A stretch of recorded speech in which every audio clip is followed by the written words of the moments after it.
इस सदन की Well, the तरफ Prime से Minister's और पूरे देश की तरफ से बहुत बहुत बधाई देता हूं।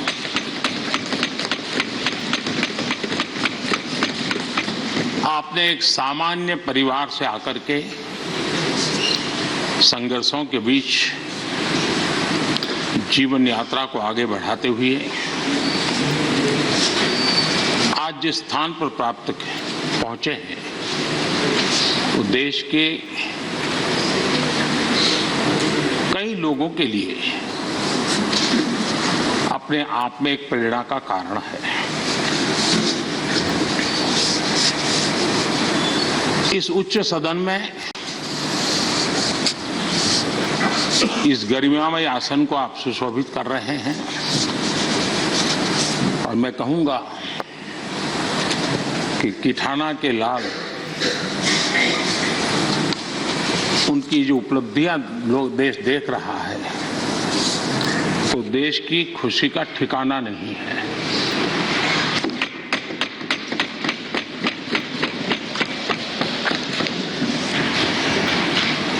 आदरणीय सभापति जी, ये सुखद अवसर है कि आज आर्म फोर्सेस फ्लैग डे भी है।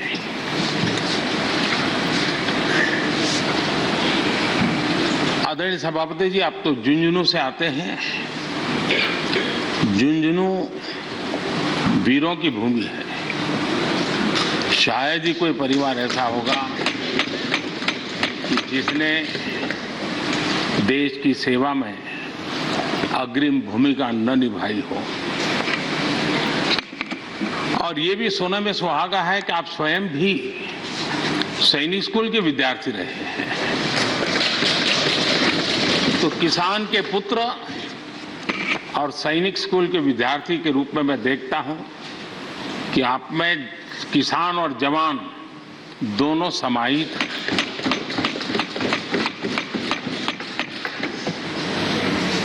मैं आपकी अध्यक्षता में इस सदन से सभी देशवासियों को आर्म फोर्सेस फ्लैग डे की भी शुभकामनाएं देता हूं। मैं इस सदन के सभी आदरणीय सदस्यों की तरफ से देश के आर्म फोर्सेस को सैल्यूट करता हूं।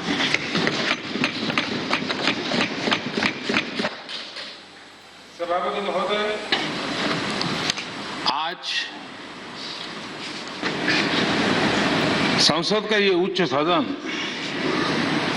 एक ऐसे समय में आपका स्वागत कर रहा है जब देश दो महत्वपूर्ण अवसरों का साक्षी बना है।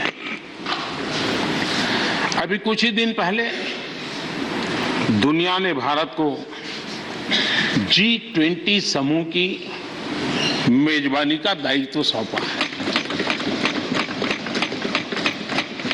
साथ ही ये समय अमृत काल के आरंभ का समय है। ये अमृत काल एक नए विकसित भारत के निर्माण का कालखंड तो होगा ही, साथ ही भारत इस दौरान विश्व के भविष्य की दिशा तय करने में भी बहुत अहम भूमिका निभाएगा। आदरणीय सभापति जी, भारत की इस यात्रा में हमारा लोकतंत्र, हमारी संसद, हमारी संसदीय व्यवस्था, उसकी भी एक बहुत महत्वपूर्ण भूमिका रहेगी। मुझे खुशी है कि इस महत्वपूर्ण कालखंड में उच्च सदन को आपके जैसा सक्षम और प्रभावी नेतृत्व मिला है। आपके मार्गदर्शन में हमारे सभी सदस्यगण अपने कर्तव्यों का प्रभावी पालन करेंगे। ये सदन देश के संकल्पों को पूरा करने का प्रभावी मंच बनेगा। आदरणीय सभापति महोदय, आज आप संसद के उच्च सदन के मुखिया के रूप में अपनी नई जिम्मेदारी का औपचारिक आरंभ कर रहे हैं। इस उच्च सदन के कंधों पर भी जो जिम्मेदारी है, उसका भी सबसे पहला सरोकार देश के सबसे निचले पायदान पर खड़े सामान्य मानवीय के हितों से ही जुड़ा है। इस कालखंड में देश अपने इस दायित्व को समझ रहा है और उसका पूरा जिम्मेदारी से पालन कर रहा है। आज पहली बार महामहिम राष्ट्रपति श्रीमती द्रौपदी मुर्मू के रूप में देश की गौरवशाली आदिवासी विरासत हमारा मार्गदर्शन कर रही है। इसके पहले भी श्री रामनाथ कोविंद जी ऐसे ही वंचित समाज से निकलकर देश के सर्वोच्च पद पर पहुंचे थे और अब एक किसान के बेटे के रूप में आप भी करोड़ों देशवासियों की, गांव, गरीब और किसान की ऊर्जा का प्रतिनिधित्व कर रहे हैं। आदरणीय सभापति जी, आपका जीवन इस बात का प्रमाण है कि सिद्धि सिर्फ साधनों से नहीं, साधना से मिलती है। आपने वो समय भी देखा है जब आप कई किलोमीटर पैदल चलकर स्कूल जाते थे। गांव, गरीब, किसान के लिए आपने जो किया वो सामाजिक जीवन में रहे हर व्यक्ति के लिए एक उदाहरण है।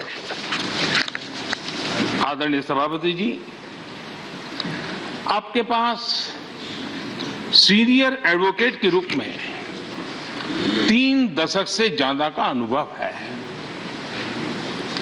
मैं विश्वास से कह सकता हूं कि इस सदन में आप कोर्ट की कमी महसूस नहीं करेंगे।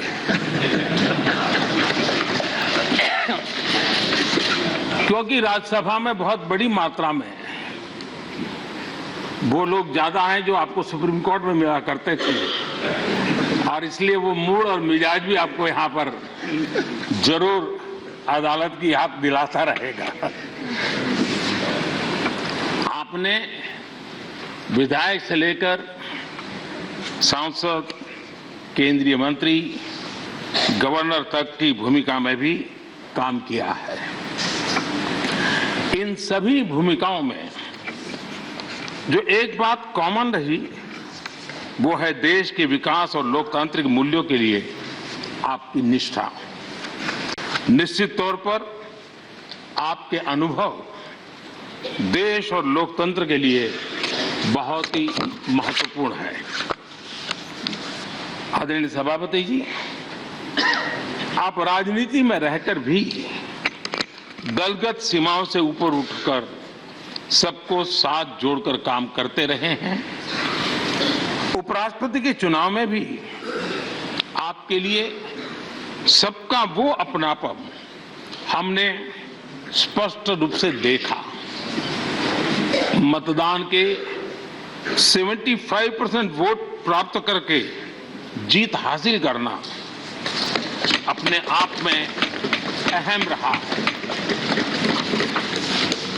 आदरणीय सभापति जी, हमारे यहां कहा जाता है नयति इति नायकः, अर्थात जो हमें आगे ले जाए वही नायक है। आगे लेकर जाना ही नेतृत्व की वास्तविक परिभाषा है। राज्यसभा के संदर्भ में ये बात और महत्वपूर्ण हो जाती है क्योंकि इस सदन पर लोकतांत्रिक निर्णयों को और भी रिफाइंड तरीके से आगे बढ़ाने की जिम्मेदारी है।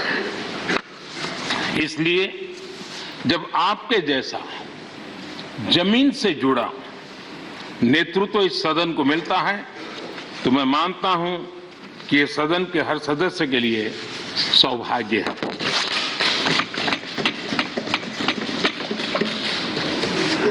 आदरणीय सभापति जी, राज्यसभा देश की महान लोकतांत्रिक विरासत की एक संवाहक भी रही है और उसकी शक्ति भी रही है। हमारे कई प्रधानमंत्री ऐसे हुए जिन्होंने कभी न कभी राज्यसभा सदस्य के रूप में कार्य किया। अनेक उत्कृष्ट नेताओं की संसदीय यात्रा राज्यसभा से शुरू हुई थी। इसलिए इस सदन की गरिमा को बनाए रखने और आगे बढ़ाने के लिए एक मजबूत जिम्मेदारी हम सभी के ऊपर है। आदरणीय सभापति जी, मुझे विश्वास है कि आपके मार्गदर्शन में ये सदन अपनी इस विरासत को, अपनी इस गरिमा को आगे बढ़ाएगा, नई ऊंचाइयां देगा। सदन की गंभीर चर्चाएं, लोकतांत्रिक विमर्श लोकतंत्र की जननी के रूप में हमारे गौरव को और अधिक ताकत देंगे। आदरणीय सभापति महोदय जी, पिछले सत्र तक हमारे पूर्व उपराष्ट्रपति जी और पूर्व सभापति जी इस सदन का मार्गदर्शन करते थे और उनकी शब्द रचनाएं, उनकी तुकबंदी सदन को हमेशा प्रसन्न रखती थी। ठहाके लेने के लिए बड़ा अवसर मिलता था। मुझे विश्वास है कि आपका जो हाजिर जवाबी स्वभाव है वो उस कमी को कभी खलने नहीं देगा और आप सदन को वो लाभ भी देते रहेंगे। इसी के साथ मैं पूरे सदन की तरफ से, देश की तरफ से, मेरी तरफ से आपको बहुत बहुत शुभकामनाएं देता हूं। धन्यवाद।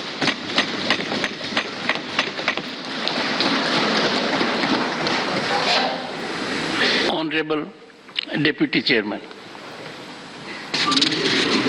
आदरणीय सभापति जी, उच्च सदन राज्यसभा के आज उच्च आसन ग्रहण करने पर आपको बहुत बहुत बधाई।